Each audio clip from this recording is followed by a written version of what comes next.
యేసు రక్తమే జయం పరిచర్య ప్రైజ్ ద లార్డ్. మే 16వ తేదీ 2025.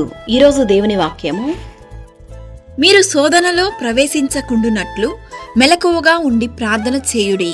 మత్తయి సువార్త 26వ అధ్యాయం 41వ వాక్యము. క్రీస్తునందు ప్రియులారా, ప్రార్థన అనగా మనము దేవునితో మాట్లాడడం. మన జీవితంలో శోధన ప్రవేశించకుండా ఉండాలంటే మెలకువగా ఉండి ప్రార్థించుము. యెహోవా ఉదయమున నా కంఠస్వరము నీకు వినబడును. ఉదయమున నా ప్రార్థన నీ సన్నిధిని సిద్ధము చేసి కాచియుందును అని ఈ వాక్యం వింటున్న ప్రియ దేవుని బిడ్డ, నీవు కూడా ఉదయకాలమున దేవుని సన్నిధిలో నీ హృదయమును కుమ్మరించుము.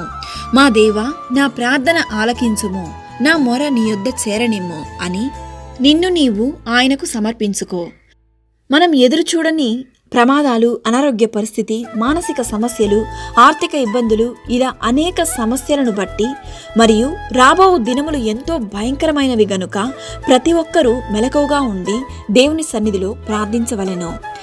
ప్రార్థనే నీ పరిస్థితిని మార్చగలదు. ప్రార్థనే నిన్ను దేవునికి దగ్గర చేయగలదు. కావున నీ కొరకు, నీ కుటుంబ సభ్యుల కొరకు, సంఘం కొరకు, రాబో దేవుని రాకడ సిద్ధపాటు దినము కొరకు మెలకువగా ఉండి ప్రార్థన చేయుడి. సకల ఘనత, మహిమ, ప్రభావములు యేసయ్యకు మాత్రమే కలుగునుగాక. ఆమెన్. God bless you.